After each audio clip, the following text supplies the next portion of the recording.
19 में मतलब ये अभी ज्यादा दिन नहीं हुआ बने हुए।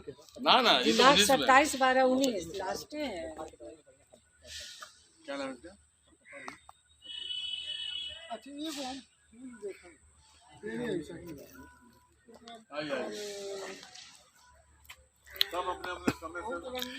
अभी हम सब हिंदी के बड़े लेखक आचार्य शिवपूजन सहाय के गांव में हैं।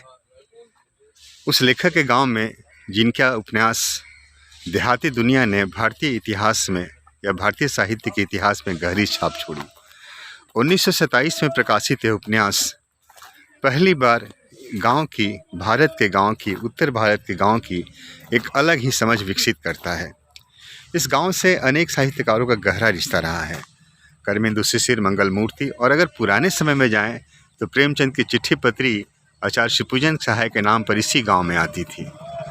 कहा जाता है कि शिवपूजन सहाय हिंदी के ऐसे लेखकों में से थे जिन्होंने हिंदी, हमारी खड़ी बोली हिंदी और उपन्यास कला, भाषा की संरचना, इन सारे सवालों को लेकर के कुछ ऐसी निर्मितियाँ की जिससे भारतीय उपन्यास की धारा या हिंदी कथा साहित्य की धारा में एक नया मोड़ आया। आज एक क्रिएटिव हिस्ट्री का 11वां वार्षिक सम्मेलन हो रहा है। इस वार्षिक सम्मेलन में मेरा गांव मेरा इतिहास के बहाने भारत के गांव के इतिहास को समझने की कोशिश की जाएगी कि कैसे भारत के गांव या कैसे भारतीय गांव के समाज, उसकी संरचना और उसके इतिहास के आधार पर भारतीय राष्ट्र की समझ को भी समझा जा सकता है।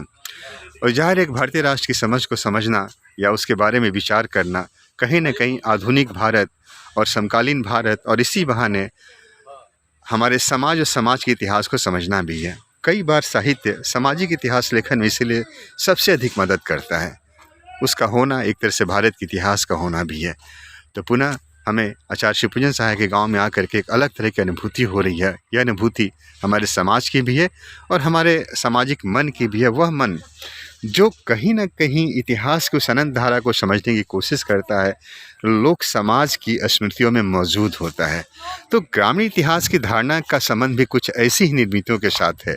और गांव के इतिहास के बहाने जिस भारतीय राष्ट्र के इतिहास की चर्चा हम लोग बार बार करते हैं, वह ग्रामीण समाज और लोक मन में जो इतिहास की निर्मितियां हैं, अपनी परंपरा की, संस्कृति की, सामाजिक संघर्ष की, मानव सभ्यता के विकास की, वह एक अलग ही छवि लेकर के आता है। यह छवि कहीं ना कहीं भारत की भी छवि है जो भारत को समझने में मदद करता है।